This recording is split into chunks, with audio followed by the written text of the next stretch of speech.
Jeez, come on. There we go. Hello, everybody. This is a stream that I had no intention of making and never thought I would make. A year ago, if you had told me I would be making a stream about how I converted to Catholicism, I would have told you were nuts. But here I am. I was welcomed into the church on Saturday, May 19th, and I'm quite happy about it. So I'm here with a couple other converts and I guess a cradle Catholic. So I'm here with Zimmi and Pius and Normie Gardner, and maybe a few other people will show up throughout the night. But thank you for coming on. So I think maybe we can start by sort of sharing how we came to Catholicism, if that's all right. So Pius, we can start with you. Okay, so I'm a very, very young convert. I was received into the church at age 17. I had shown interest in converting at age 15, and I had begun at that point. I was raised a Protestant, and I was confirmed a Missouri Synod Lutheran. And right after my conversion, I kind of hit a wall because I got interested in history at the same time. And I read about Martin Luther, and I was utterly detested with the character of Martin Luther. I found him to be despicable, and I wanted nothing to do with Lutheranism. So I drifted away from my faith. I was what I would consider myself, I guess, like a Christian agnostic, because I believed that the Christian God existed. I just didn't know what church was his. And so I strayed around for about a year, when I was 14, and I didn't know what I wanted to do. I dabbled with like evangelical Christianity, and I liked Sikhism for a little bit. I jumped around. I spent a little while like just really discombobulated.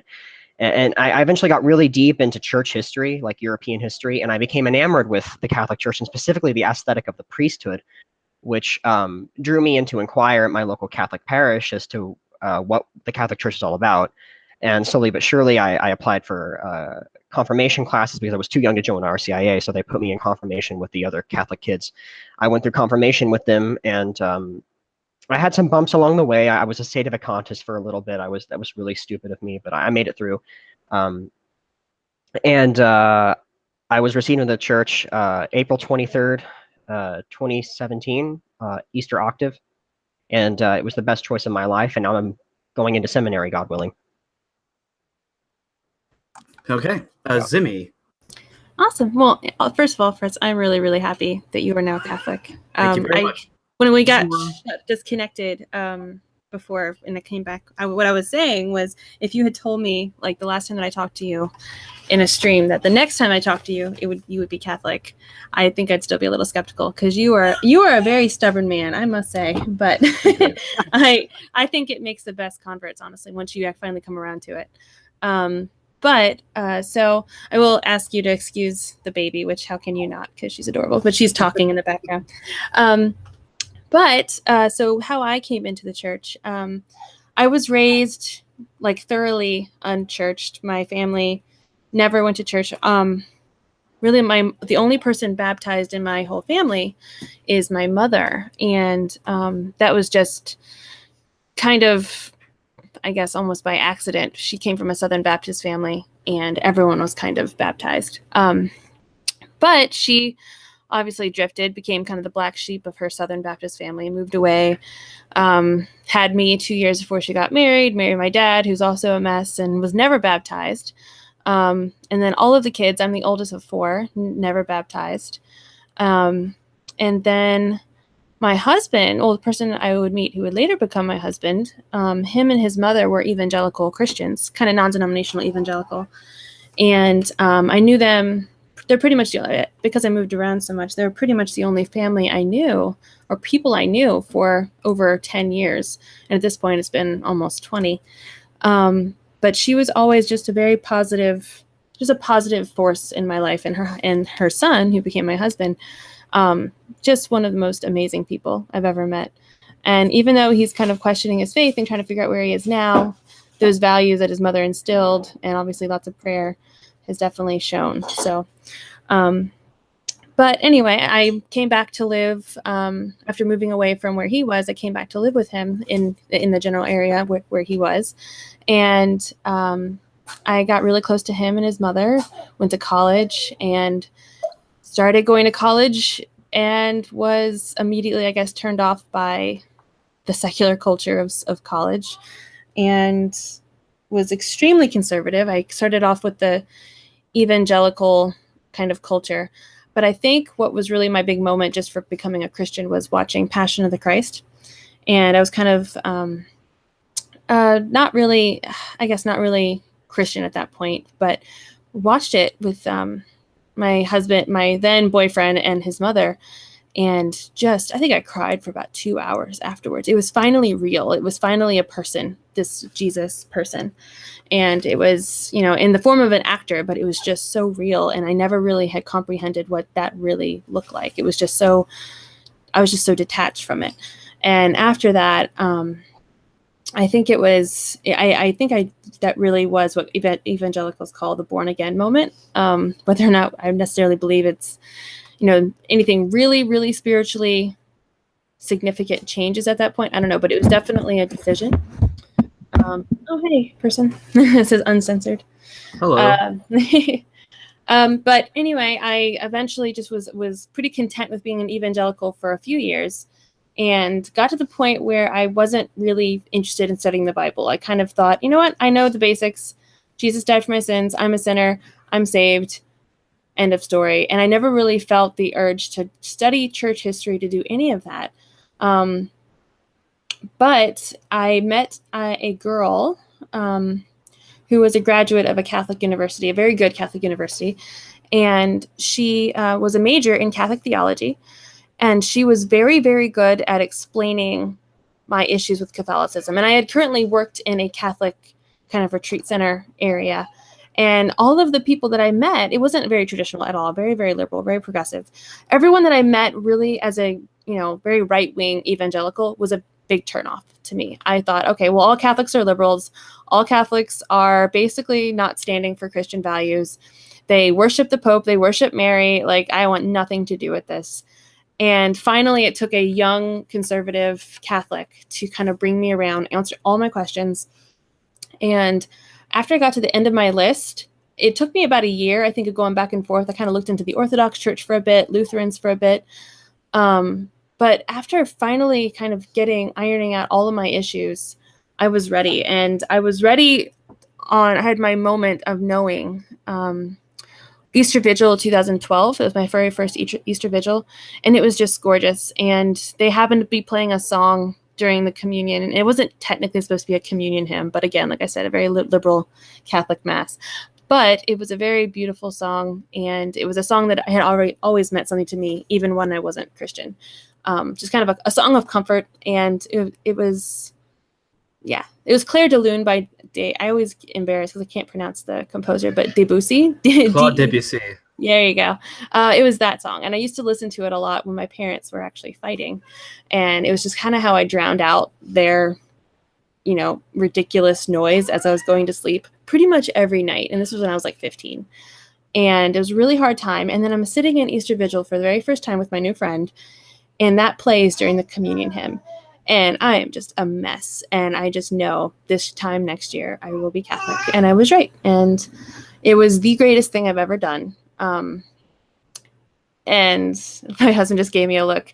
And marrying him was probably pretty close to equal to that. What about the kid? And the kid was it's a product of all of that. Mm-hmm. So that's why, because I got her, that's why becoming Catholic was the greatest thing. It made my marriage better, made me a better wife, better friend, better mother, definitely, better daughter. Just every aspect of my life has been affected, just at a utilitarian level. Has improved everything. But I am just so content, at peace. It's changed my values immensely. I no longer care about, what if I had stuck with pre-med and become a doctor? I don't care. I just want to live out my vocation as a wife and mother, and I feel at peace with that. It's given me basically a career. I mean, I don't want to have too crazy of a career, but I work with young adults in campus ministry and things like that, and it's amazing. It's the greatest thing I've ever done. So I know it took a long time, but no, that's great. Thank you so much for sharing. So I guess then I can sort of share mine. Although first I did get a super chat by Jack Tian. He said, "Welcome to the true church. I formally joined the church Easter. It's difficult to keep in grace, but sometimes faith is a great discipline. God bless." Thank you very much. So I suppose my story is that I was raised in a very waspy. I'm appreciating it now and sorry, realizing it a lot more now that I grew up in a very, very WASP family. Like, ancestors came to America in the 1600s, like, just sort of had money. Like, I've realized, like, I'm coming from a sort of moneyed family, but, like, living as if we're just normal middle class. And, we just sort of grew up Northern Baptist in the American Baptist churches. I got baptized around age 12, and I'd always believed in God. And I was like, yeah, we're just Protestant Christians. And then we switched churches because that church was and is still sort of dying. Like, it only has like 25 members now, including my grandparents. And so we went to a Presbyterian church where my grandmother and a bunch of my other family members went. And it's where I first started taking Christianity a little more seriously. Made friends with a lot of with the pastor's kids and the youth group there. And I remember starting to read the Bible more and more.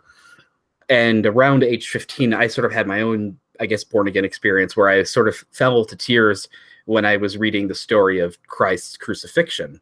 And so I just sort of, became a very stock evangelical in my teenage years, listening to the Christian rock and to going to youth group and all of that. And I think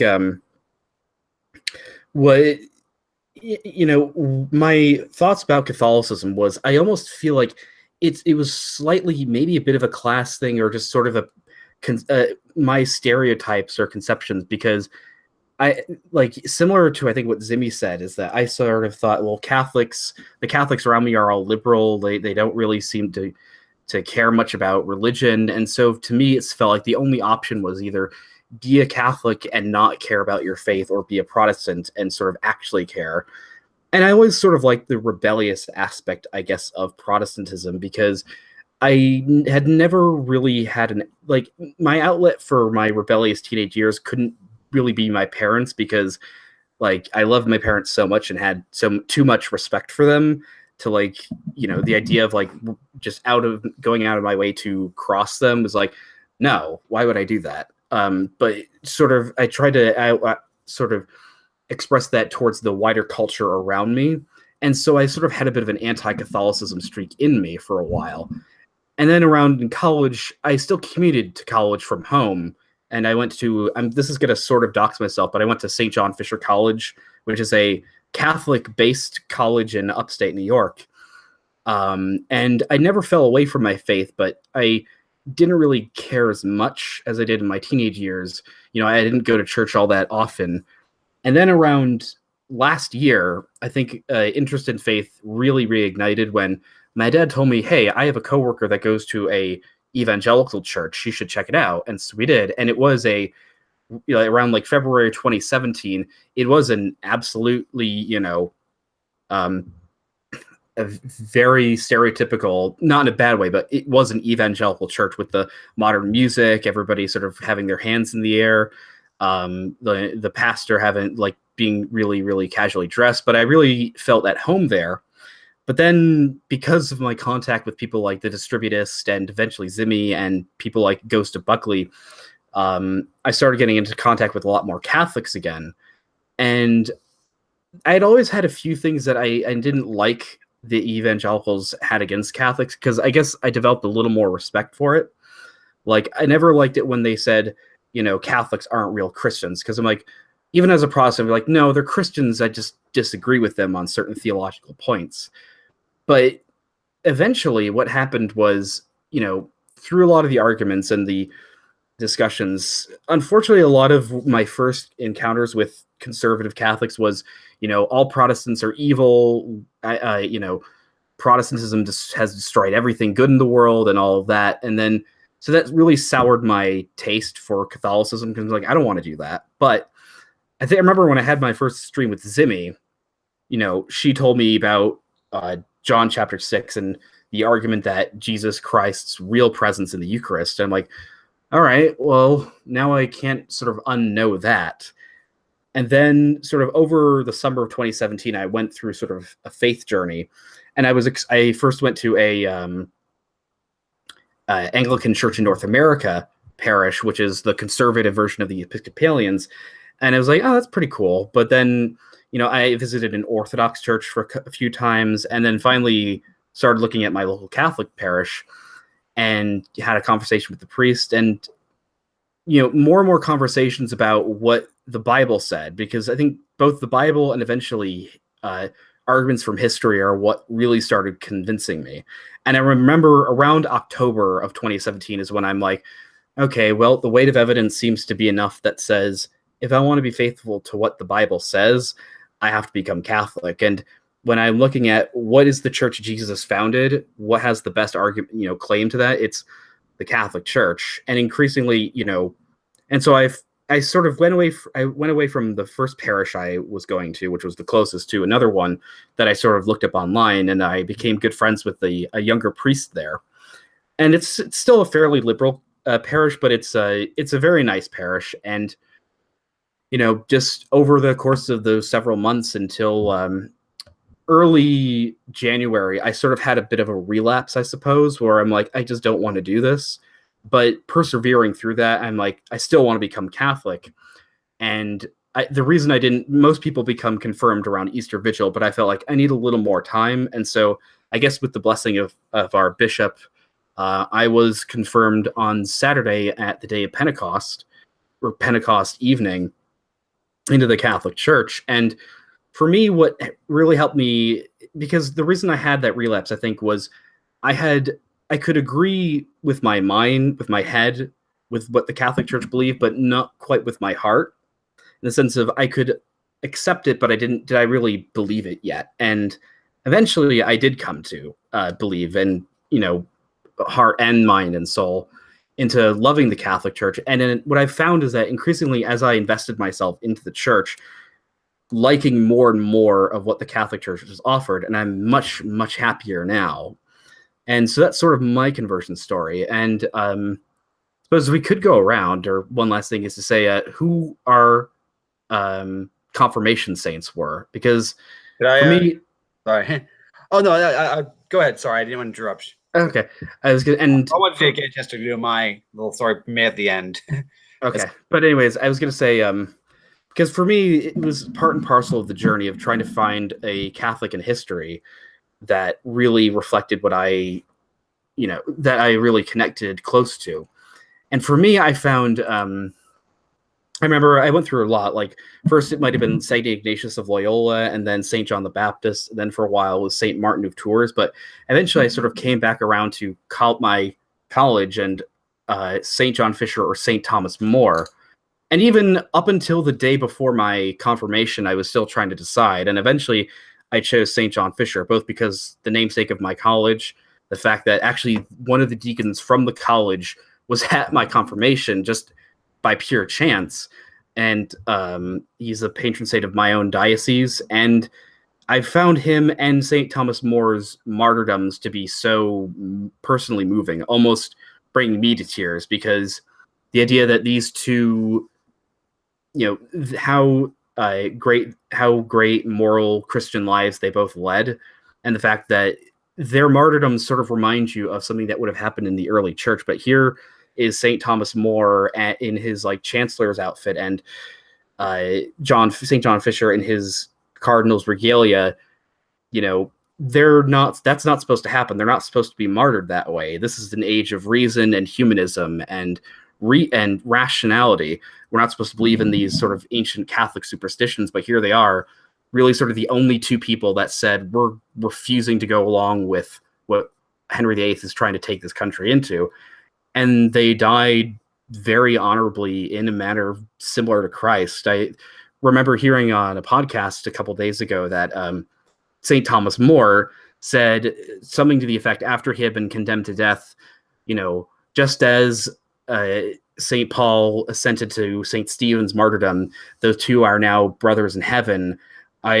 Him saying this to essentially the members of Parliament, to you that have condemned me to death, I hope and pray that I can see you all one day in salvation. And just thinking, those two men were really representative of Christ. And so their martyrdoms really moved me. And that's sort of why I really felt like I had to choose them.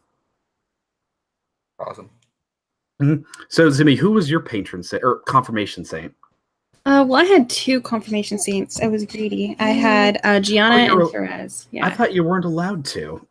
Well, I was the only. I don't know if I said this, but I was the only person in RCIA. I was the only person being confirmed. Oh wait, no, that's not. There's one other lady, but I was the only person being baptized that Easter. So it was a very small parish.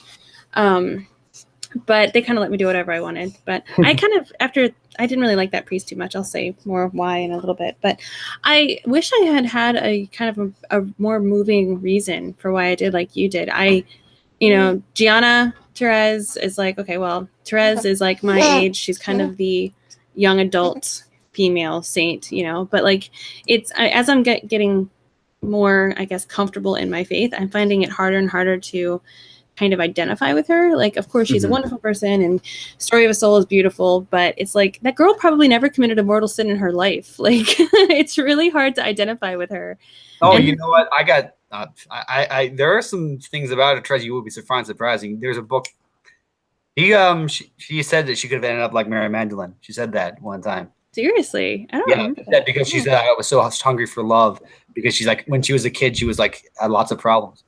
She had lots of she was really emotionally fragile, so I was crying, and she said like one time, there's a book that my wife going through. So you'd be surprised. It would be that actually that makes me identify with her a lot more actually.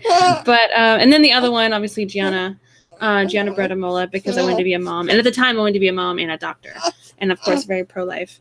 But so yeah, I wish I had more of a moving reason, but it's just like, okay, well, this is gonna be fine, and I didn't really think about it much after that. And Pius, I think we know what you chose. Yeah. Who you chose. Considering I go by my confirmation name online, yeah.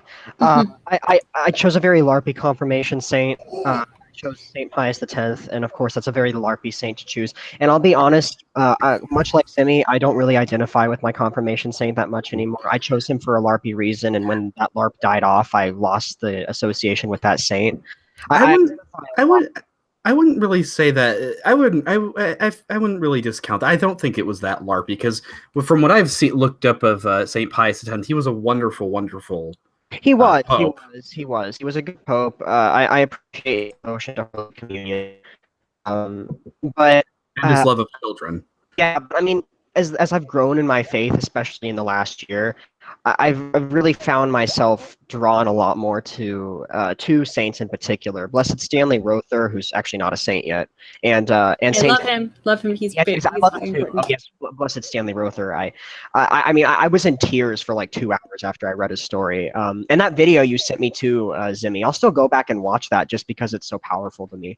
Well, can I interrupt for 1 second, because I would definitely forget. If you are ever in the Maryland area, go to Emmitsburg. Up in Emmitsburg, especially during Halloween, and so that's where he was from, where he stayed most of his time was Emmitsburg. What is it? Mount St. Mary's. Yes, Mount St. Mary's, and there during Halloween they have something called I forgot the name of it, but it's about the dead and cemetery walk thing. And they have actors portraying saints in the cemetery. Oh, really? And they just added Stanley Rother, and it was amazing. So, yes. All right, I'm sorry to interrupt. I knew I was I watched Beatification, but the other saint I've really identified with, who is actually a saint, not just a blessed, is Saint John Vianney. Yes. What is his story? I haven't heard of him. He was a French boy who grew up during the Revolution. And he was forced to enlist in the military, but he was never really called to that. Like, he didn't really feel that. He was forced to enlist, and he was like a farm guy. So he deserted the military and lived in the forest with a bunch of villagers who he farmed for 2 years as he eluded his service to the military. After that ended, he felt a calling to the priesthood.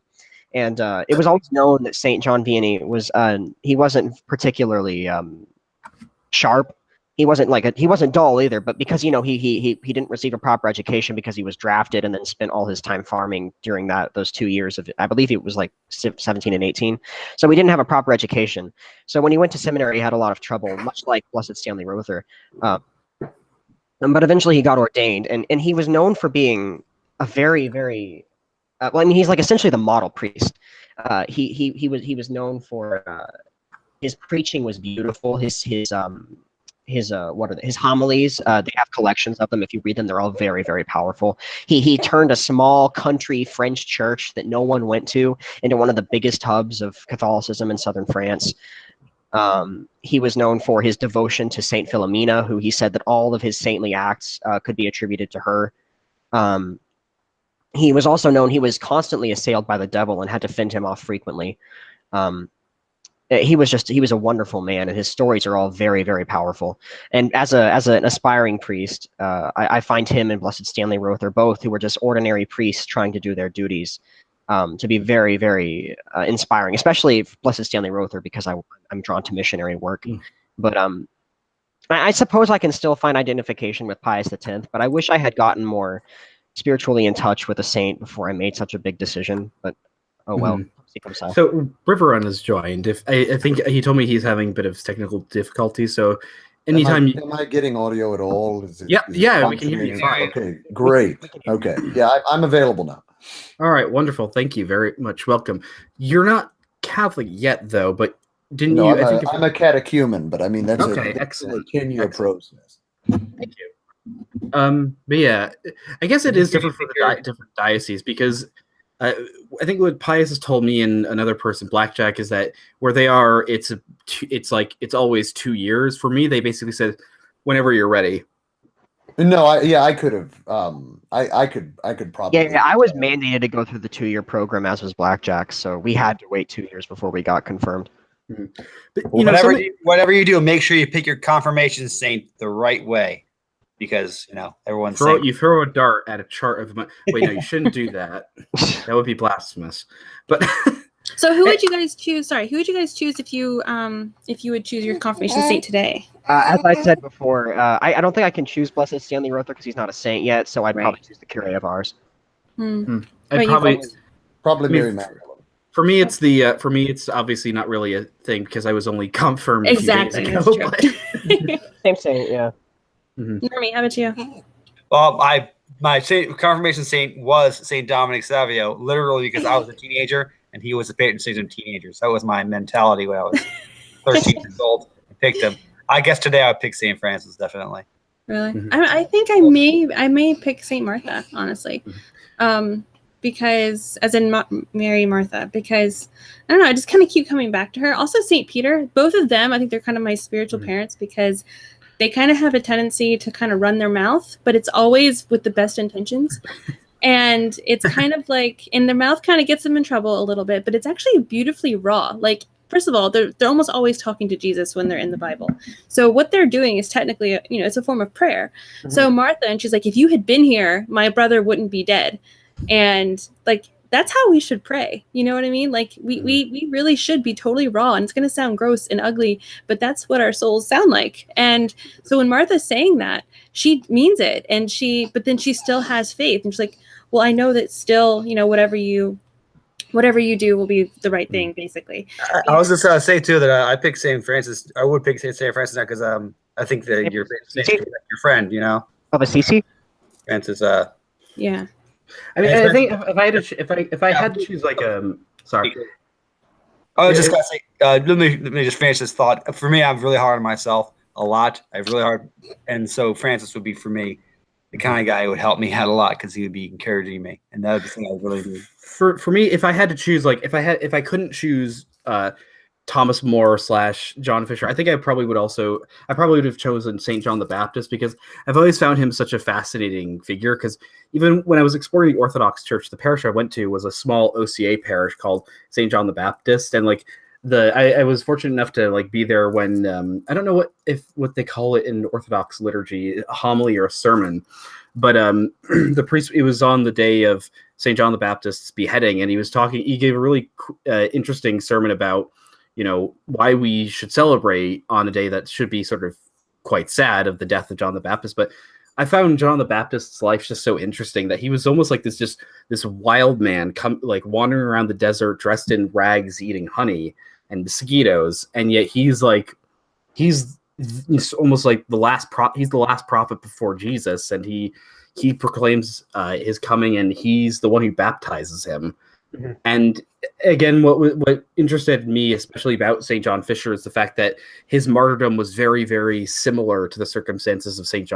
John the Baptist, where same name, and similar circumstance in the sense that they both refused to assent to the marriage of a very wicked king. For John the Baptist, Herod, and for John Fisher, Henry VIII, and they were both ended up being beheaded. Initially, St. John Fisher was going to be hung, drawn, and quartered, but St. Henry, not St. Henry, I'm so sorry, but Henry VIII, Okay. gee, the last person I would say is a saint, but we should always pray, but who said, I'm going to have mercy on him. Instead of hanging, drawing, quartering him, I'm going to make it merciful and just a quick beheading. I thought he did that to keep it from being too like martyrdom-esque. Well, the thing, no, well, of course, that completely backfired because he ended up executing him around the same exact time of the feast of St. John the Baptist. And it's really, I mean, I think similar to what you said, I think, I try to be somewhat charitable. I think probably Martin Luther did have his good parts, but I think in a similar way to you, Pius, like thinking you really fell away from, trying to see like, why on earth would people follow Martin Luther? I could think of a similar thing of like, Anglicanism was started. Maybe a lot of the doctrines weren't developed by, but without Henry VIII, there would be no Church of England. And it's like, he was such a wicked, horrible person. He was an extremely greedy man. I mean, he dissolved all the monasteries, confiscated their collections of artwork and books. And I don't remember the series quite a bit, and I've heard it's not the best, but I do remember watching the whole series, The Tudors, and I feel like I want to watch it again because I know Thomas More and John Fisher are in it, but I feel like I think I remember like they really downplay their martyrdoms, but like it's just like, especially now with what I believe about marriage, the Catholic understanding of marriage is that, he was not just a frequent adulterer, but he was a polygamist. He's just like, I want to annul this marriage. And what ended up happening is why St. John Fisher and Thomas More, they were both killed for the same crime, which was essentially heresy. And it was, Henry VIII ordered all of the bishops in England to sign an oath saying, we affirm that any heirs you have with Anne Boleyn are going to be legitimate, which essentially meant we assent to the annulment of your marriage with Catherine of Aragon. And for some reason, Thomas More was the only lay person to have to sign it, and of course he refused. And St. John Fisher, he was the only bishop in England to say, I can't do this. Mm.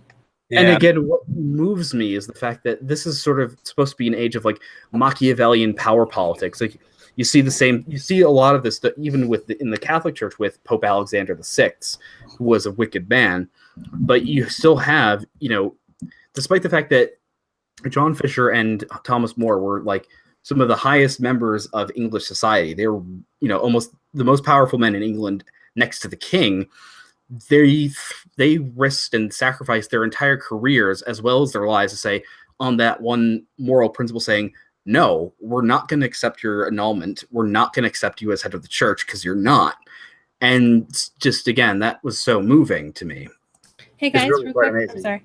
This is like one of my favorite topics ever, but I got to get the baby to bed. So that's fine. Yeah, thanks for having me though. It was really awesome. Yeah. And congratulations, Fritz. And normally it's nice to finally talk to you in person. And Pius, I missed you. You're very sweet. All right. Have a good night, I'm praying for you all. Baby says hi. Good night, baby. bye, baby. All right. But anyways, River, I'm actually dying to know who are you leaning towards choosing as your saint? For my baptismal saint, it will almost certainly be Augustine.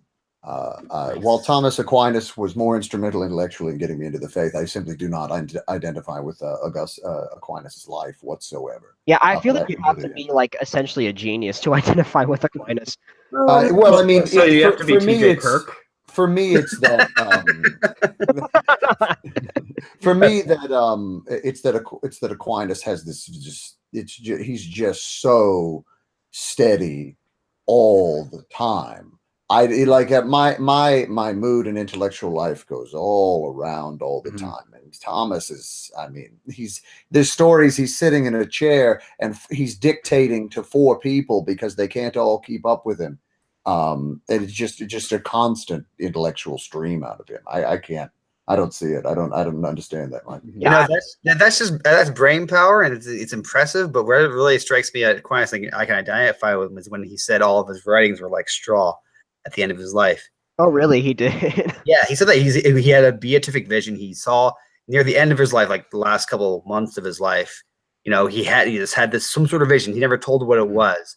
And after he was done with it, his secretary asked him to continue writing. He's like, I can't write anymore.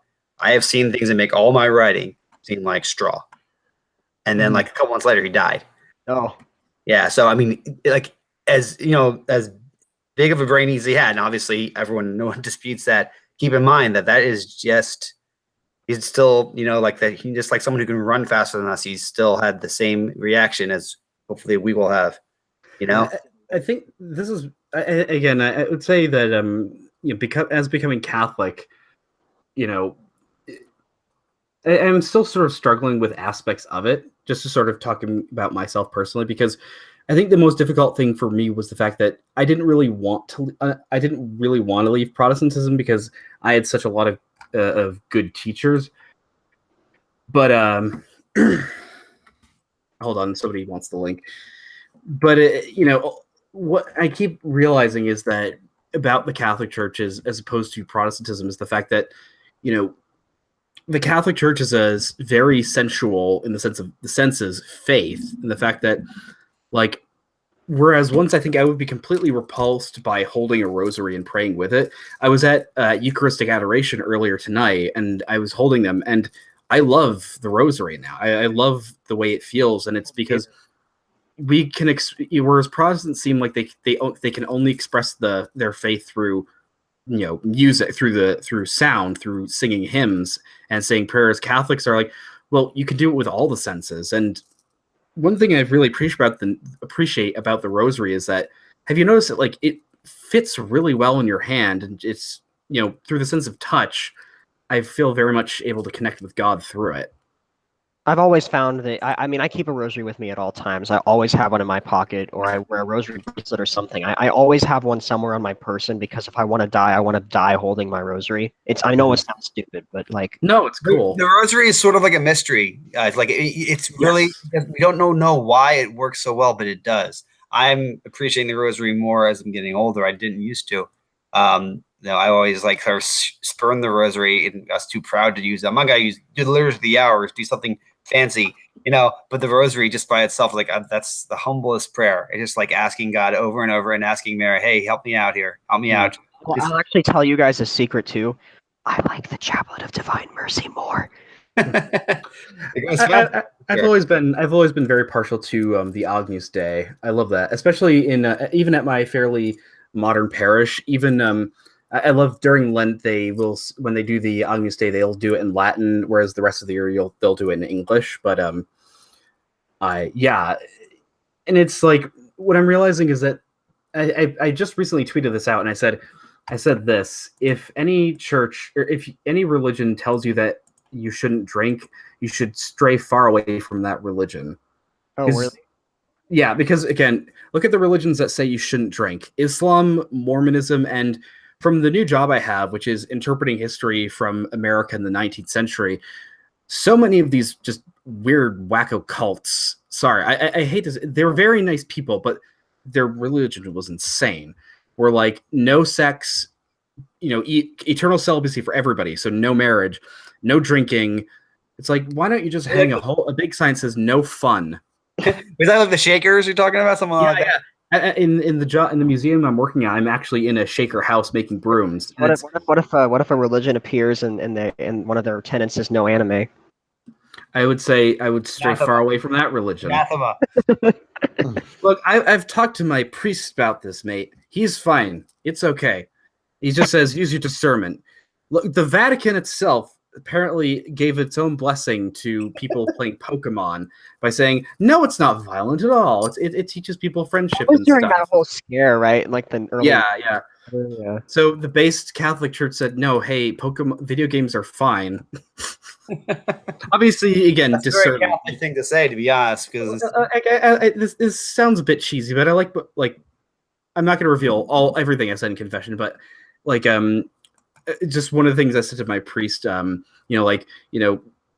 thinking about playing too many video games. He basically says, like, well, playing it's fine. It's just, use your discernment. And as you fight battles in video games, also remember to fight battles in real life. And I'm like, all right, I appreciate that.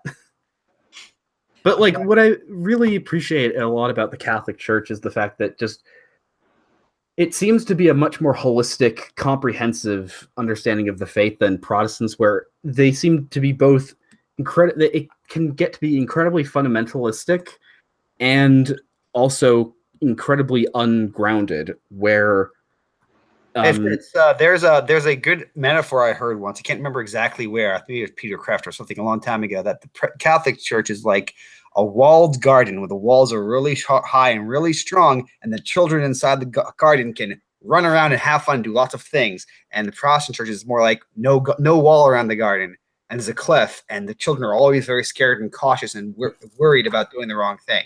Mm-hmm.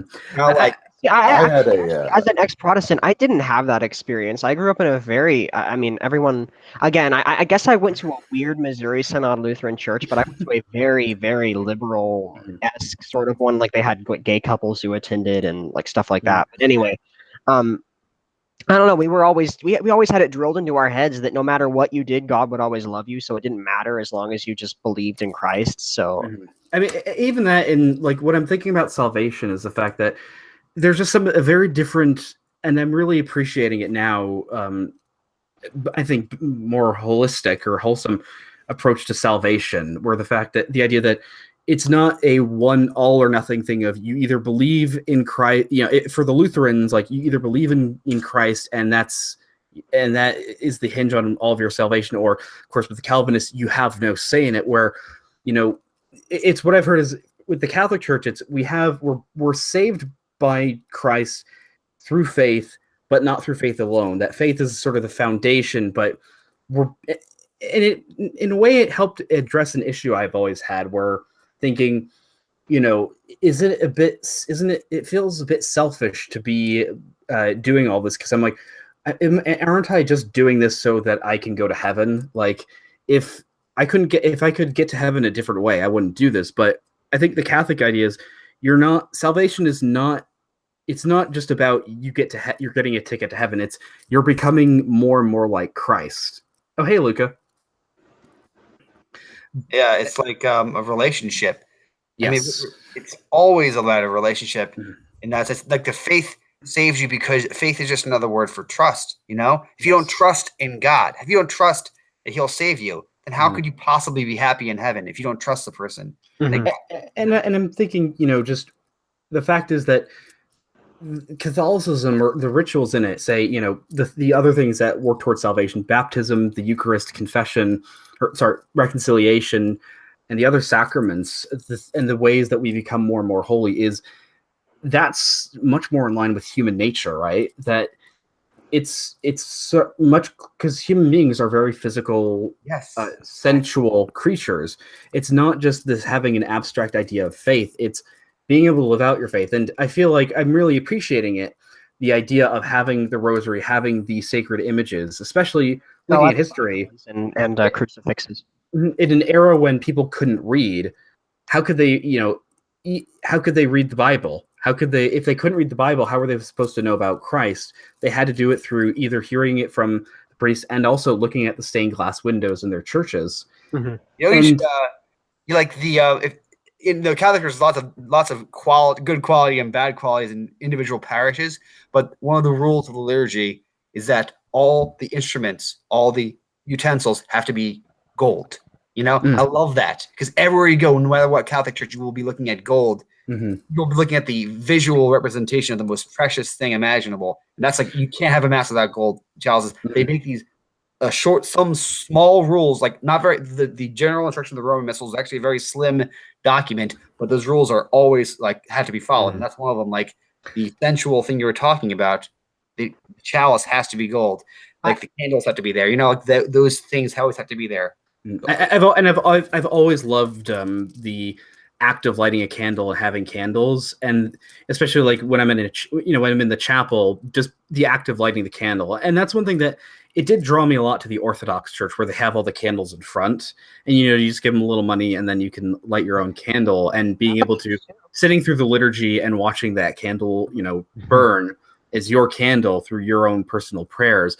I've always liked that a lot. And what I'm thinking is, because to be nice, to be ecumenical, because I had some my evangelical friend and all my family is Protestant, which it did make me appreciate the sort of WASP family, because they're all Protestant, they're not Catholic, and my parents as evangelicals, they're critical, but they're all super cool about all of it. Like they all showed up, just there to support me. And I'm like, okay, I should repay it a little bit. So I went to an evangelical sort of night of worship at the old evangelical church I was going to.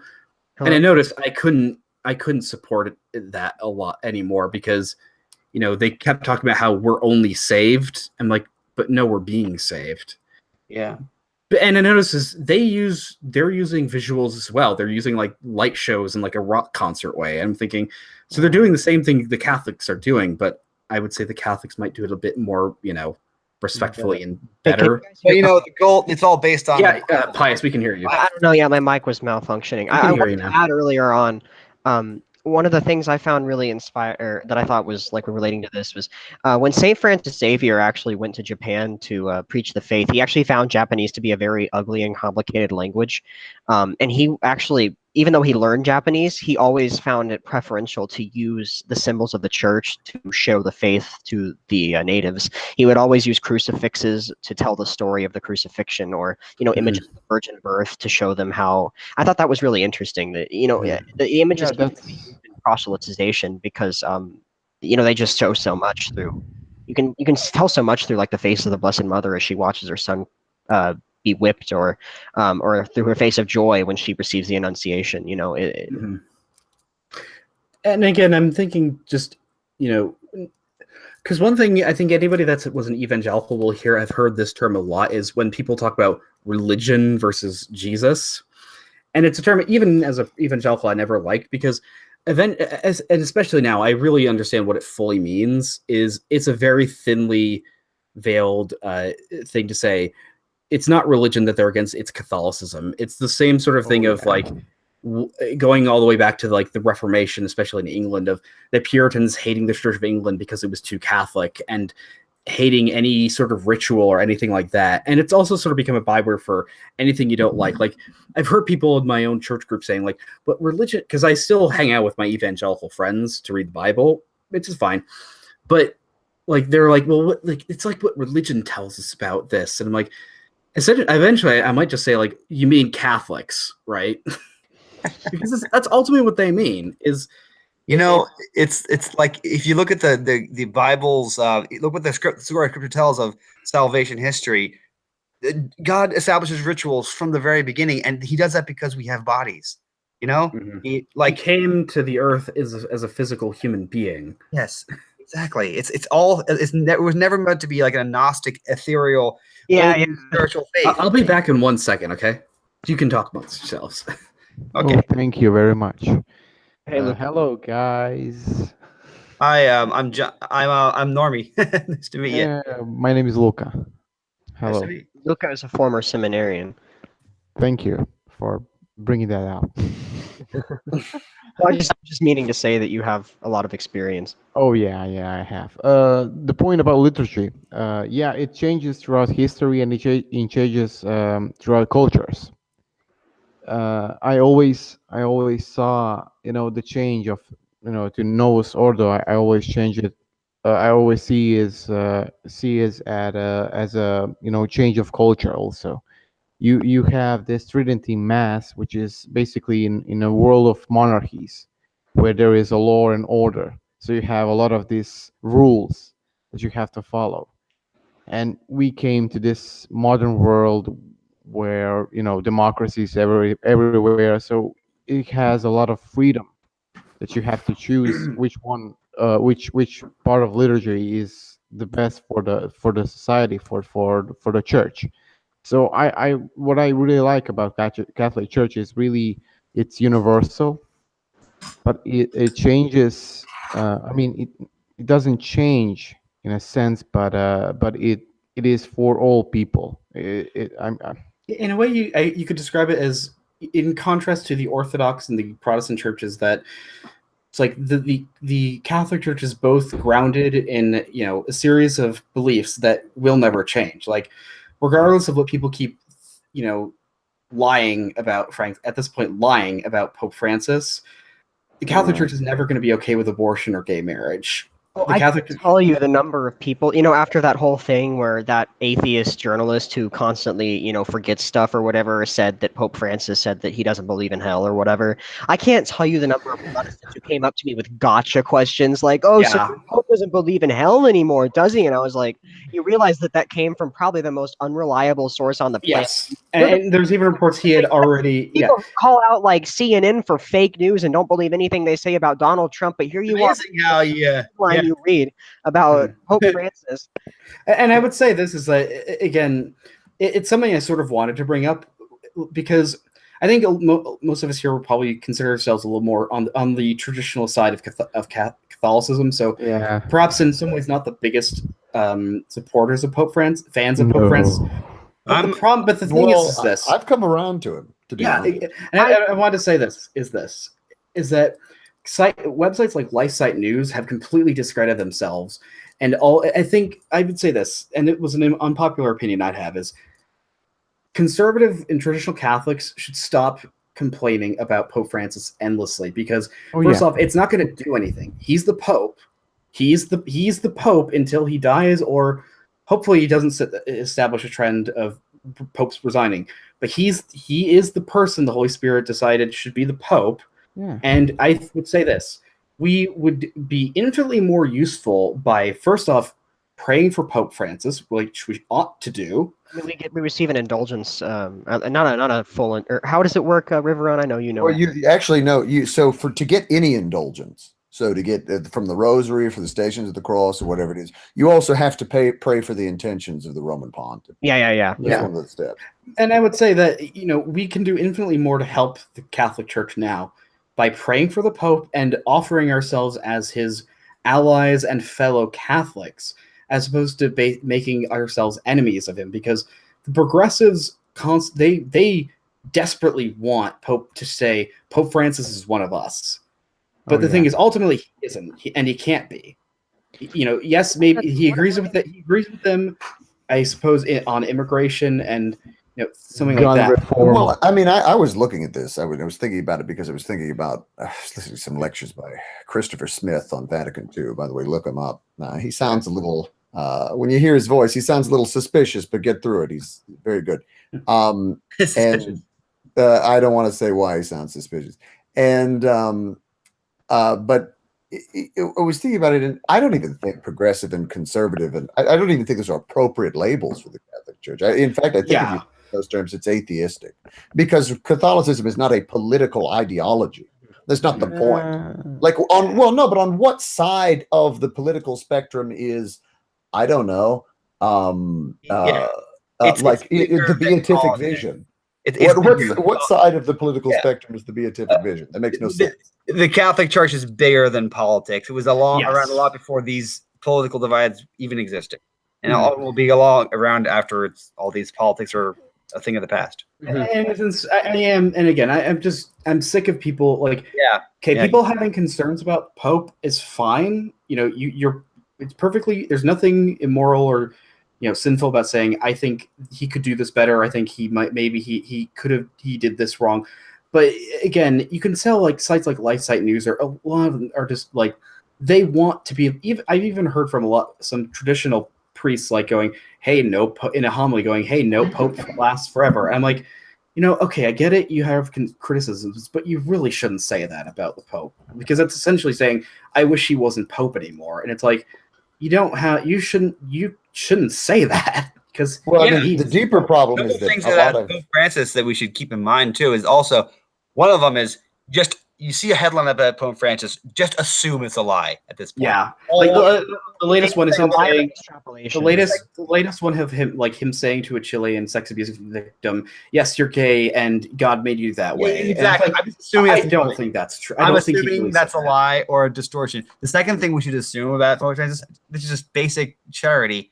Assume that his intentions are good.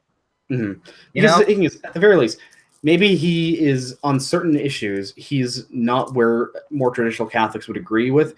Okay, he's that, but he's not a heretic. He's not a He heretic. is not a heretic. And then there's also the gross understanding of papal infallibility that seems. Yes. Oh yeah. Again, this is the problem. Is that So we're like, oh, since the Pope said that, migrant, like since the Pope's kissing the feet of migrants, then that means that, all Catholics have to accept, Mass migrants. immigration. Mixing. Yeah, Oh, it's like, no, that's not how it works. The racist You European. know what ex cathedra is. He was kissing the face of migrants. He was kissing the feet of a man. He was loving that man. You know, Is it against the faith to kiss the feet of migrants? That means a very particular. Well, where in the thing. Bible does it say that?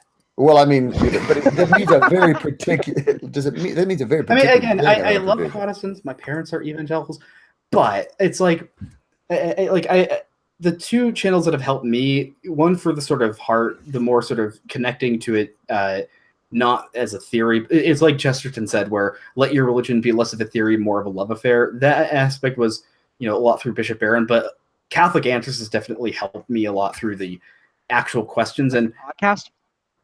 them and just like the various listening to the individual answers they have. Especially, I really liked Tim Staples, but I specifically remember there's one, and the guy just sounded like, but I don't know, but from the Bible that I read, it's like, yeah, that's the problem. Why? It's like I think you could sort of paraphrase Jordan Peterson when he's talking about Marxism. He's like, yeah, because I understand the Marxist doctrine better. Well, think again, sunshine. It's the same thing with the sola scriptura, where it's like, okay, yeah, I understand everything the Bible says, and I am perfect. When do you get to say that? But the thing is, what most Protestants... that comes from the Protestant idea of sola scriptura, where everyone gets their own interpretation of the scripture, and then the thing is, they believe it's Chris, that was a pretty spot on. Well, thank you. Clean your room, Bucko. I shouldn't. Can you tell us about Gnosticism, Jordan Peterson? Yeah, he's a Gnostic, sadly, but better a Gnostic than an atheist, I suppose. Nosbol. Oh yeah. Nosbol. But Matt Peterson, John C. Wright was talking with Max Colby a while back, and he said that Peterson sounded like he did right before he got converted. So we should pray that Peterson goes all the way and gets converted. Yeah, I think that if he's a Gnostic, he's a tacit Gnostic, and I mean he might also be playing a game because he's constantly playing a game about his religious label. So I don't know where he is. It depends. I think at that point, if he doesn't want to say, I wish he would then take a page from a leaf from Ron Swanson from Parks and Rec and say, what religion am I? I'm a practicing none of your effing business. No, but he has to do it because he still has all the Bible lectures and everything. So he has to appeal simultaneously to a religious audience that cares what he's saying, while at the same time not alienating a non-religious audience that And I'm just thinking that, I guess with a rise in more and more Catholics on YouTube, or more, I guess, adept, competent ones than around 10 years ago, I think it is fun sort of seeing, and will be fun to see sort of how the skeptics and the other channels start reacting to that. Because I remember there was the infamous thing where apparently Crown T was asked about the distributors. He's like, oh, I hate that guy.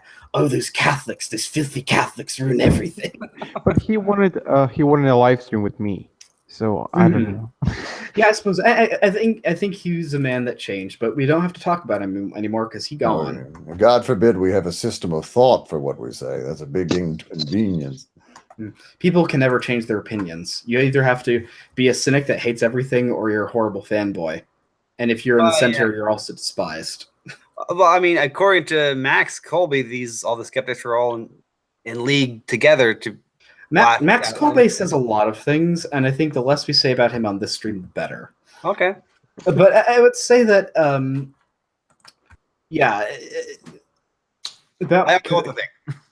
Yeah, Catholicism is that it's, again, looking at history is like this is sort of embarrassing myself, but I think legitimately one of the things that did sort of help me a bit was the Sabaton song "The Last Stand," about the last stand of the Swiss Guard in 1527, and part of it is because I do know I had an Italian great grandmother, and one of her ancestors was a Swiss Guard, or at least related somehow, and yeah, and again, of course, I was really blown away by that story of this is a much cooler Last Stand story than the 300.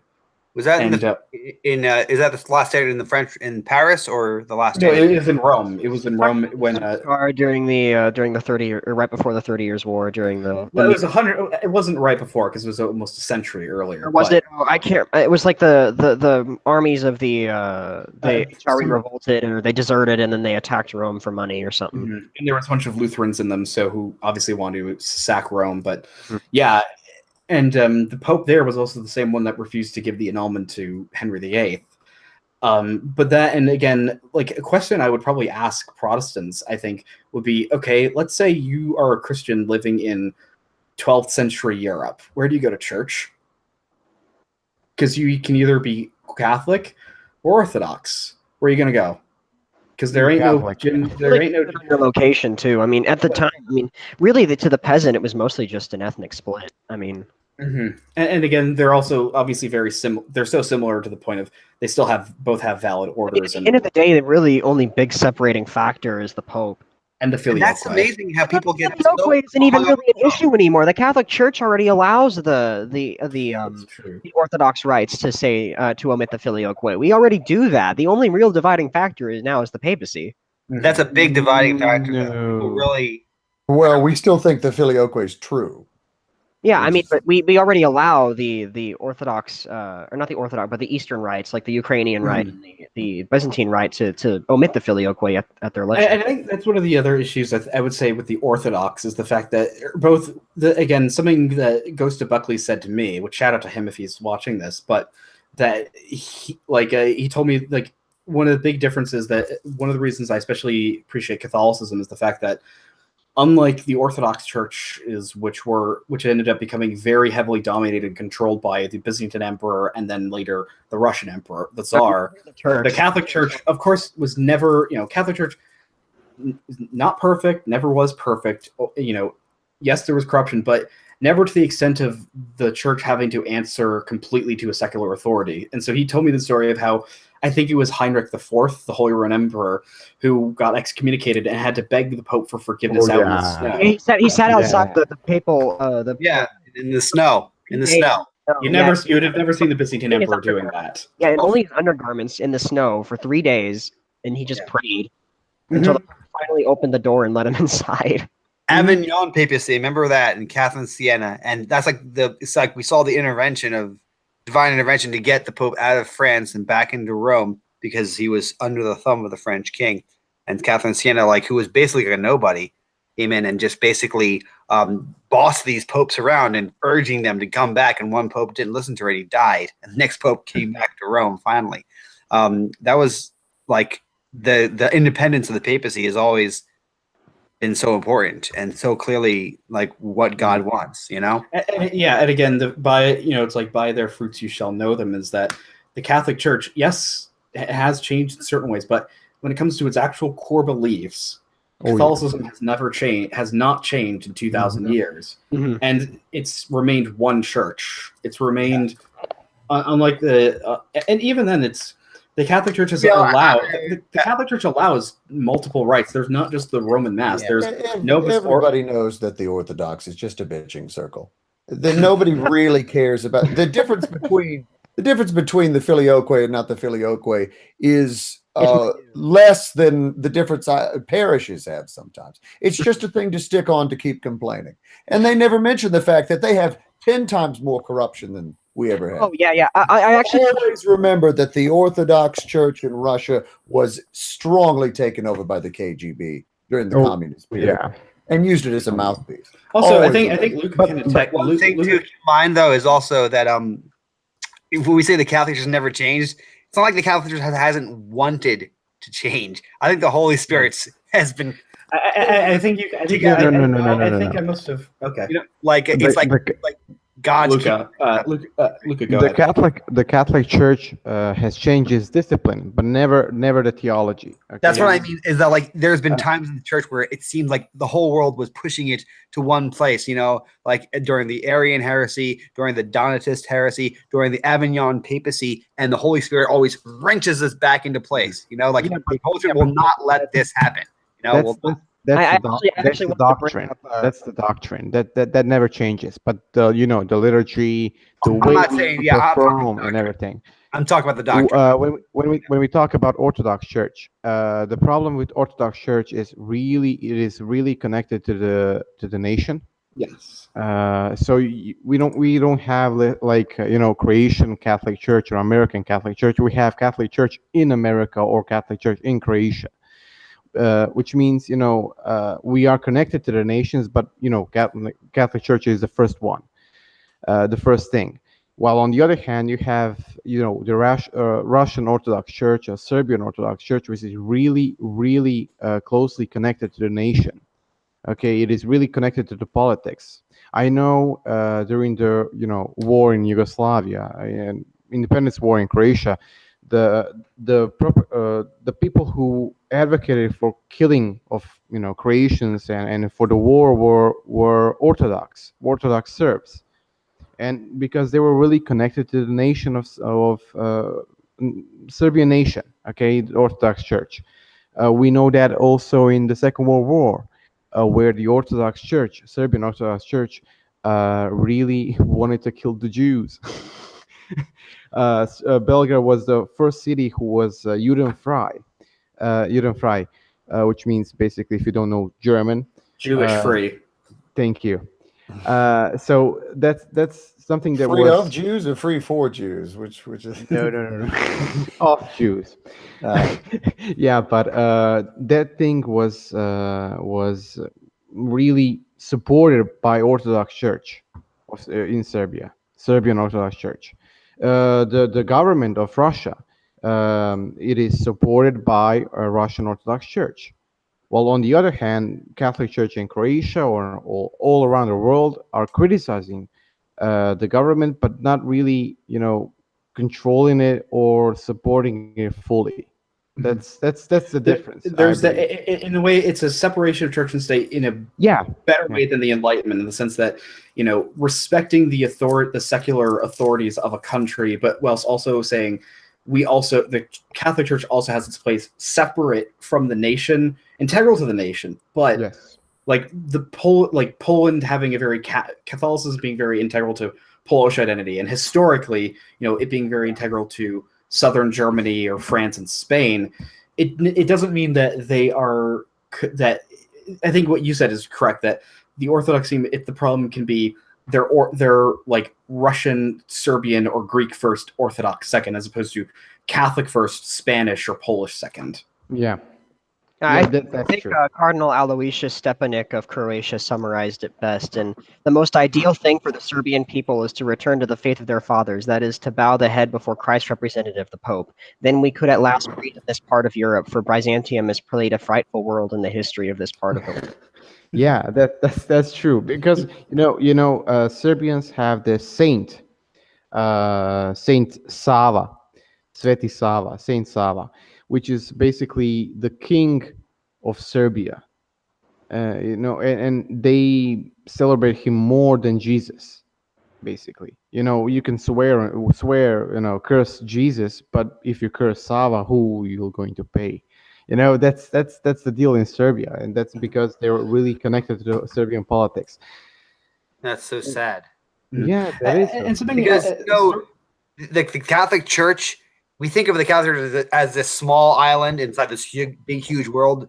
But in the eyes of God, it's the opposite. The church is bigger than the world, and all these kingdoms that seem so huge, they're going to fall away, and they have in the past, and they will in the future. And again, you look at the idea of the Catholic idea of Christendom, the idea that, and again, people keep talking, complaining of like the Christians ruined the Holy Roman Empire and all that.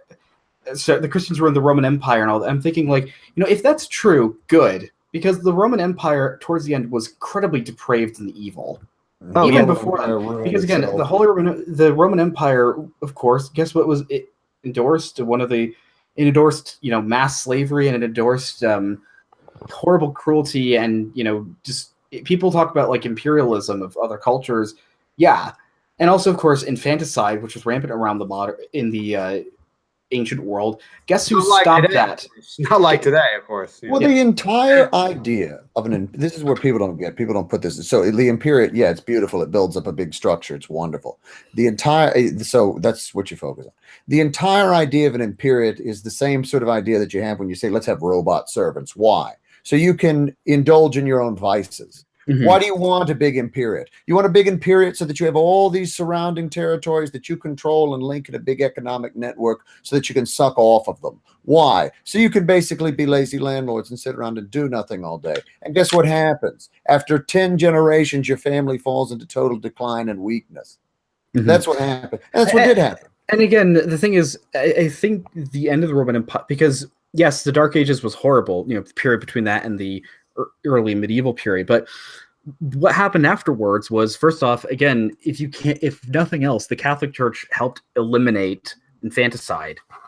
It helped, but the idea, I'm far more attracted to the idea of Christendom, the idea that, and the Holy Roman Empire, the idea that, yes, there is a linked, unified concept of civilization and faith in Europe, but there is still the freedom of the princes and kings of France, of Germany, of Spain, of England to govern their own affairs, but linked as Christian princes as brethren in Christ, as opposed to, the new Roman Empire. Both the Holy Roman Empire, of course, was quite, loosely unified in the Middle Ages, to say the least, but the power center in Rome, the Catholic Church, it didn't in no way, it never dominated Europe the same way.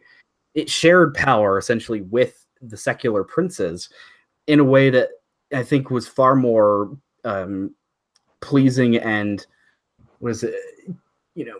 beneficial to the peoples of Europe. Because again, I think in a recent debate Distributus had about whether or not the Catholic Church has been good for the world, he pointed out that in medieval Europe, the endless, the mass, the warlords coming in and moving huge populations of people, often killing large numbers of them, that really stopped in medieval Europe. There was vast amount more stability.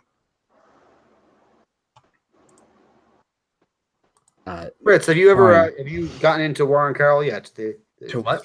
History of Christendom. These the books by Warren H. Carroll. No, I haven't. I've never heard of it, actually. I was reading it the other day the other month. You really need to read those books. Send me a link, please. Warren H. Carroll. I'll send you a link. Thank you. But yeah, and again, the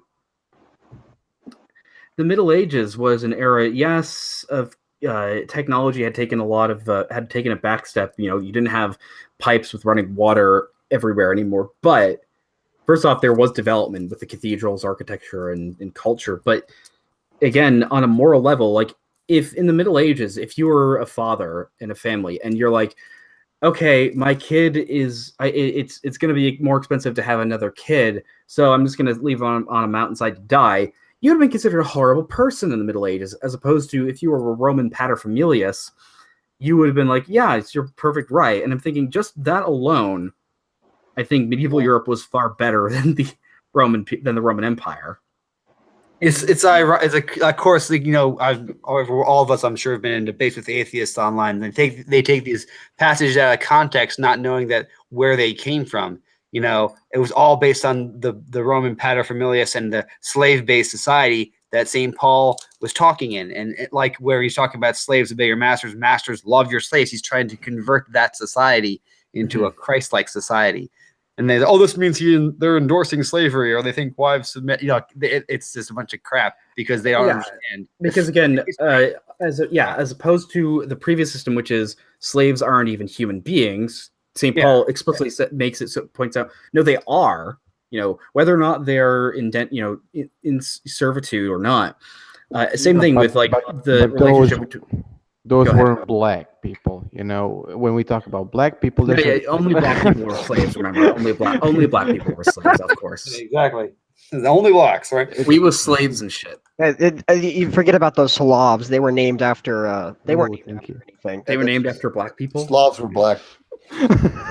Slavs are black. Oh, is that? No. Everybody's Serbian. That's No, that's even worse. He is worse than black. He is, may Allah forgive me, a Serbian. No, well, that's why I still love the channel Act 17 Apologetics, the guy who is constantly deflating, criticizing Islam, because some of the actual things they believe in is so ridiculous and hilarious. I just like that smirk he has. It's I find it hilarious. Allah said, just watch Memory TV, and that's all you have to do. I think one of my favorites one is that the expanding brain meme where it's like watching Memory TV because it amuses you, watching Memory TV like it's like the biggest brain is like watching Memory TV because you agree with everything they say.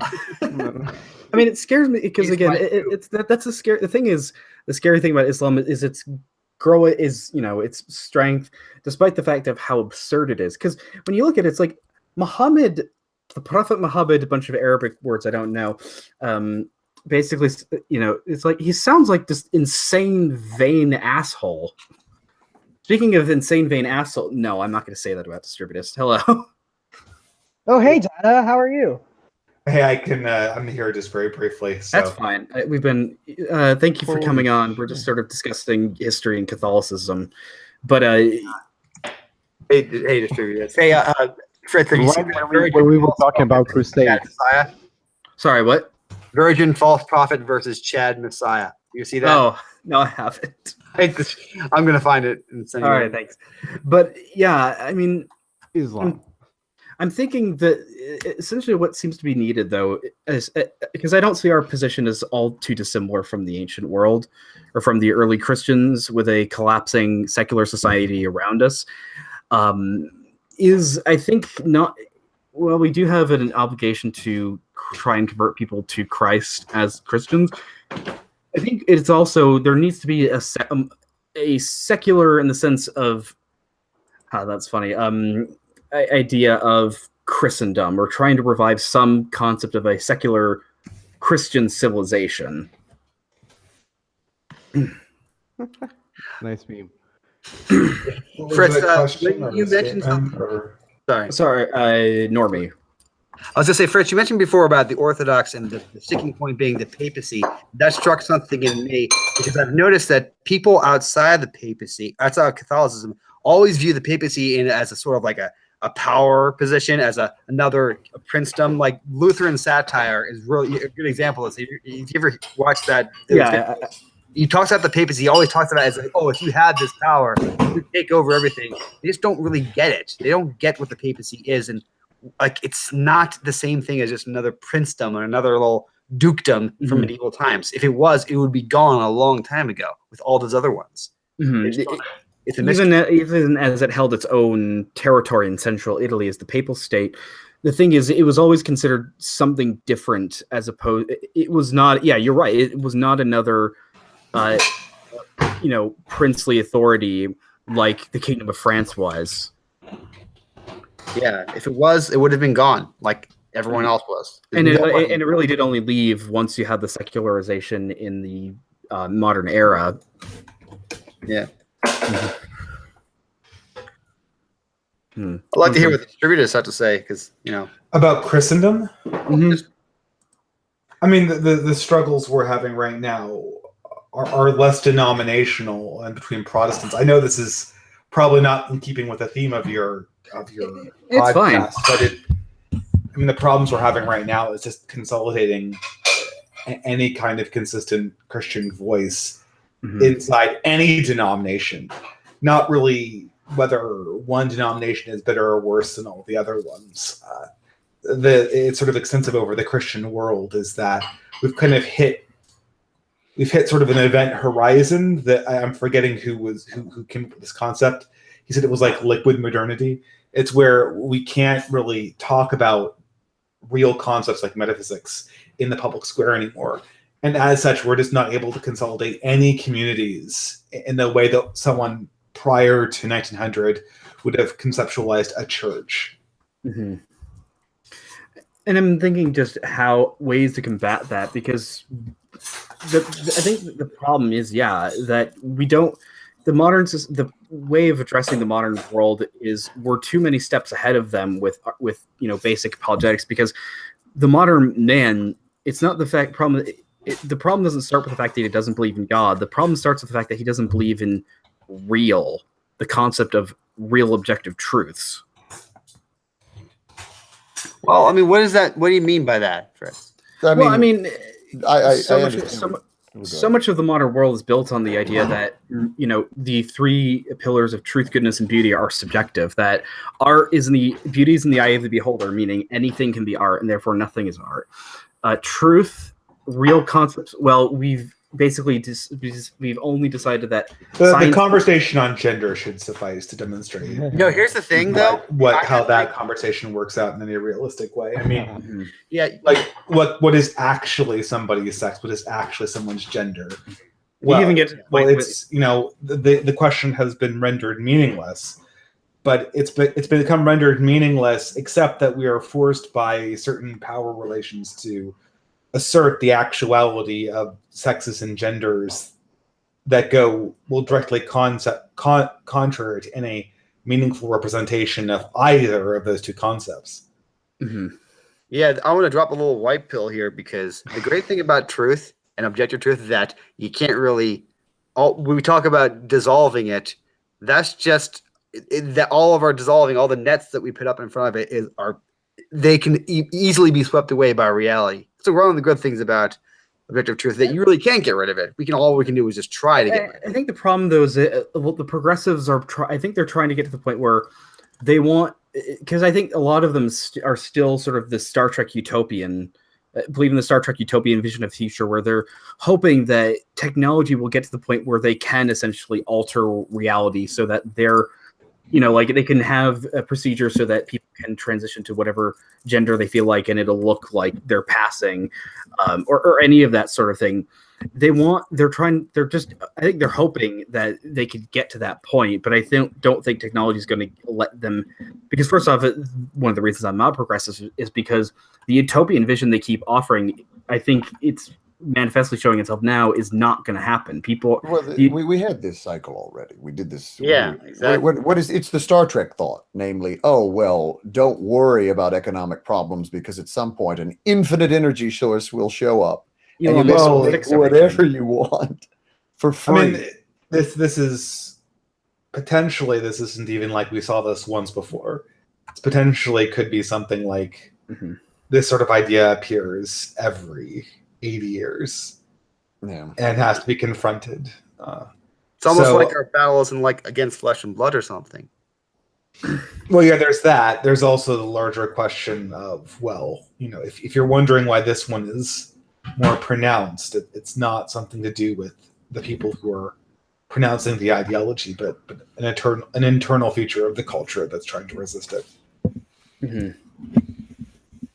And that's what I'm thinking, is that as Catholics or Christian, more broadly Christians, I think there is still a big problem of believing that we are still, in when we can gel with the contemporary culture around us, when the contemporary culture around us is fundamentally opposed to the precepts of Christianity and theism. It's in general.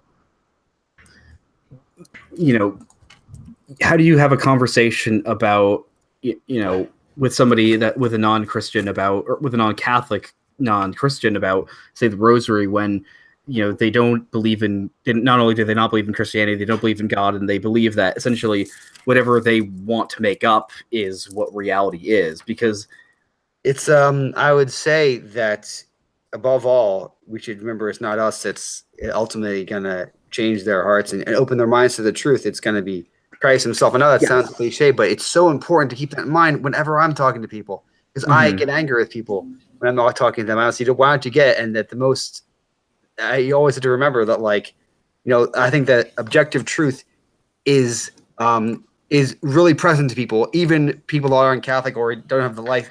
People, realities intellectually, they can still feel and see them in their life and in their, the difference between male and female, for example. That's a reality that people. The way this works, I think, or at least I've seen, is people will say that morality, beauty, and truth is subjective so that they can get away with the things they want to. Namely, I would say with morality is 95% of the reason people say morality is subjective is because they want to be able to be sexually promiscuous.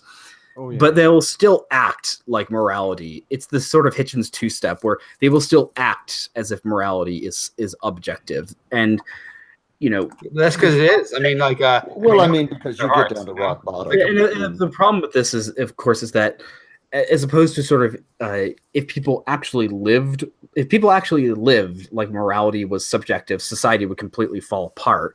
But we have this really poisonous mixture where people will say that morality is subjective so that they can get certain changes in the mores of society, but will still act. There will still be limits in that society so that you can, and that's essentially where social progressivism happens, where you allow these changes to exist, but you in a controlled enough environment so that there's enough stability so society doesn't completely collapse all at once. But you're right. I think we're gonna see a snapback towards more Puritanism, to be honest, in the next 20 or 30 years. Well, more progressive Puritanism, you mean, right? Mm-hmm. I suppose like a feminist variety. No, perhaps, but I think that it'll come from both sides. I think that people have a strong reaction against the debauchery we see now, the degeneracy we see now, and people are just going to start swinging back. The pendulum's going to swing the other way in a really way. My prediction is that it is, in a sense, insofar as that we're going to see the sex-negative feminists coming back in a big way, especially post-Me Too. Hashtag Me Too is going to do a lot to get sexual relationships, qua-sexual relationships. I would also say, I'm old enough to remember the last time they did this. The Me Too they did this in the 80s. I don't remember how hard sex-negative feminism was after it, but I mean, it doesn't go on forever. Well, it's strange because each time these oscillatory movements happen, they kind of get wider, right? It's a pendulum, but they're breaking the whole wider and wider every time there's a swing back. We're talking about we could talk about a pendulum too, but insofar as anyone here remembers last time this happened, this time the swing is going to be much, much larger in the progressive direction. Yeah, but you're speaking in terms of USA. What about Europe and Islam? In Europe, it's the same story. No, I believe that Islam will take over. There could be, in Europe, there's a greater possibility for a progressive Islamic swing back of that variety. Yeah. In Belgium, there's a party of Islamists, which they want to, put in law, Sharia law, in a sense. So why Sharia in Belgium? Well, it won't be white Sharia. It won't be white Sharia. I know. I'm just memeing. No. Muslims are white, guys. Well, I mean, yes, you're right in the sense that it gets larger. Why? Because mass media is much more widely dispersed. I have to address this one thing. Look, I'm trying to imagine what the Serbs would do to you if you said Muslims are Serbs. But yeah, they will probably remove me. Remove me like kebab. Remove Croat. Yeah. Yes. Well, you'd probably be happy because Croatia and Slovenia, the Catholic parts of Yugoslavia, are actually the nice parts. Yeah. But in any case, yeah, you're probably right. It's what's interesting to see is how I think as the progressives are starting to realize that there is. I don't think we either know exactly what the consolidated opposition to progressivism is going to look like, but there is an increasing and more. I think there's going to be a more stabilized opposition to progressivism that will have somewhat more bite than conservatism. And that's not saying much though, because conservatism essentially has no bite. It's just progressivism 20 years ago. So you're saying, can I guys something though? The alt-right will take over. Well, will be the opposition. Go ahead, Normie, and then I was going to ask if Distributus would like to share his conversion story. I mean, if you want to. It's a standard intellectual conversion. I went from atheism to deism to Christianity to Catholicism. Mm-hmm.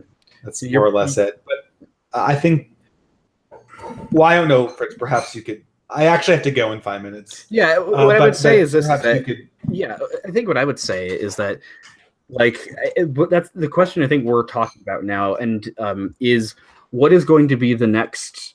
What is the opposition to progressivism? What is the right going to look like in the coming years?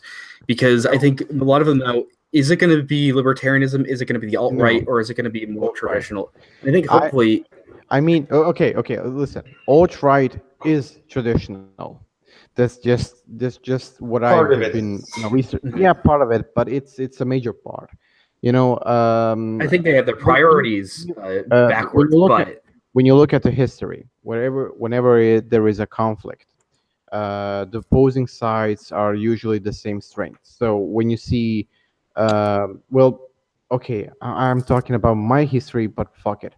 In World War II, there was a battle when we have fascism and we have the opposite, communism. So you had like in 80s or I don't know 60s, 60s when you have the strong conservative Christian side in your country, and you had a strong liberal side, sex revolution and whatever.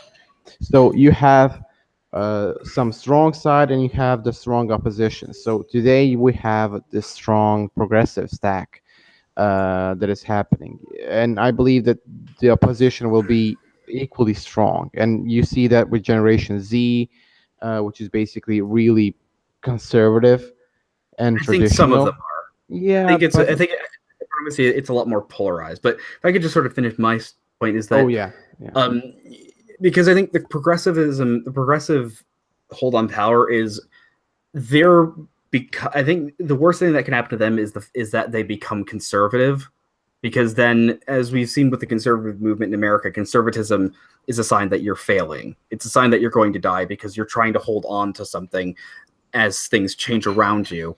And they want to hold on to the power and the things they have. And I think they realize that they can't push. There's only so far they can push before either there's a massive enough pushback or the damage they do to society starts to deteriorate, destroys the society, and starts destroying them with it. And I think they're like that video I had about nationalism. You can tell by the people making it, like they sound like almost terrified that, oh God, like there's 2018 current year. There's still like substantial enough nationalist movements in Europe of people that are, large marches of people waving the national flag and screaming, "Get out, Muslims!" And I'm thinking just I think their heads are starting to spin. And I guess this is a little hope as we start wrapping up that I don't think they really understand exactly how they're going to deal with the fact that they have anti-progressives who, unlike the conservatives, they're not going to pussy out and just sort of give in. Well, it depends, because at this stage, the progressive establishment thinks it has a very effective way at dealing with dissident right factions. Mm-hmm. The dissident right in any form you want to think of it, whether it's Christian or traditionalist or alt-right, or it has not been able to fire a shot across the establishment's bow without getting so much pushback that it really hasn't been scary if you're sitting in the status quo position of the progressives. Does anyone else but me think this is all just rearranging deck chairs on the Titanic? Be honest. It's very possible that the civilizations will die. No, I think all civilizations will die because they always have, and new civilizations get reborn. That's just the way of the world. I think. Well, the question is, how do new civilizations get reborn? Yeah. They get reborn when people, build a splinter in the old. And guess who's doing that right now in the West? And it always nobody yet. Well, I was going to say the Muslims are, but civilization falls, and then the radicals came in. That's just the history of the world. Whenever there is a crisis in any country, the radicals come in. All I wish that if my country falls, that it is that the right wing, fascists come. That's all what I hope for. Mm-hmm. All I want for Christmas is a white Sharia. No, fuck no. It's called a double entendre because snow is white. Fritz, I think I could also some insights from hearing your guys' conversion stories at the beginning, because like you said, I am actually a cradle Catholic, and I have some insights into your guys' conversion stories from a perspective of someone who has always been inside of the Catholic cradle, as it were. Can I offer some insights that way? Sure. Go ahead. So, like I look at all you guys as really strong and better than me, because I grew up in a really, not only a Catholic household, but a really serious Catholic household. Like every one of my brothers and sisters, my mom and my dad were all not only Catholic, but like super Catholics. And I feel like, yeah, they're like Sharia Catholics, and I feel like the reason God put me there is because otherwise I would have just definitely fallen aside, because I am actually not a very weak Catholic. I'm not very like virtuous personally at all. I got brain power, but that's about it, And I feel like I admire all you guys for coming by on your own. I think I would be too weak to do that. No, I understand your pain. I understand your pain. Yeah. So I just wanted to say that first of all, I admire that about you guys. Thank you very much. Thank you. Yes, I really do mean it. I think one thing to keep in mind though is I'm a lot older than most of you guys. I think not all of you, but some of you. One thing that these like the only two things I've really learned from years of trying to be a good Catholic is one of them is that we really cannot comprehend how much God cares about us. Like God loves us. We don't want to comprehend it. It's scandalous. It really is scandalous. I'm overwhelmed by how scandalous it is, how much God will submit himself and do these things for us to bring us in. He was like, I don't care how much you've done bad things, come back in. I've even heard a good way of saying, or a way I like to think of creation is that God did not have to create the world and the universe, but he did anyways out of love, even knowing that the very humans he created in his image would one day kill him for his own sake, or for their own sake, because he loved them so much. And we have to remember that, like in the Jewish Passover, there's that section of that called the Dayanu. It would have been enough. You ever heard of that before? Yeah. Now, we have to always be overwhelmed by how much God loves us, and never think, because I've always thought this is very insightful, that the word that the Bible uses to describe our enemy is not the tempter, but the accuser. And one of the things that Satan does is accuse us, and God is our advocate, not our accuser. And that's something that we have to really keep in mind. There was a great part. I can't remember which episode it was, but it was a great part of on Fulton Sheen's show. He said that same stuff exactly about the position of God and Satan when it comes to what we do. One is the accuser, one is the defender. Exactly. But and in a way, I think I think we can wrap up now, but sort of expressing how, I suppose, one kernel of hope that sort of awe, that sort of something that is so real yet still mysterious, is something that the quest and desire for meaning is something that is so absolutely lacking in our modern world, and also so desired. I see that as an opportunity, is if we can figure out a way to offer people, not like we're selling it to them, but in a way of, proselytizing or evangelizing and spreading the evangelion, the good news that, ultimately of Christ, but even more simply, the idea that there is something that has meaning outside of your own subjective will. That's something that's going to move a lot of people, I think. And you can see that in Jordan Peterson. He's not perfect, but it's the people that can offer some meaning in our world.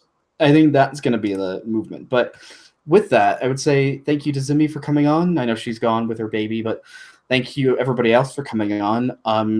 I'm probably going to be changing my channel quite a bit, and that's one of the reasons there haven't been videos, and also I have a new job, but hopefully you'll like some of the new stuff I'm coming up with. What kind of changes? Wanting to focus a lot more on culture and discussing culture and Catholicism, as opposed to just sort of the same politics and making fun of the skeptics. Oh, that's so much fun. Why not Internet Plus Sports? Yeah, come on. No, well, I mean, the super chat money would be nice, but I'm back. all right, well, we're just gonna wrap up anyways. Christians, Protestants against Catholics. No, that's the last thing I want to do. I mean, a Todd Lewis, stream on his channel, like a formal debate. That's fine. I'm not going to do blood sports, mate. No, don't do that. Blood sports. Is maybe I can hire out JF to help me. I want to see JF and Todd Lewis. I want to see JF and Todd Lewis have a stream together. Bring me and some Serbian guy. We can duke it up. All right, fine. But anyways, thank you everybody for coming. God bless you all, and I'll see you later.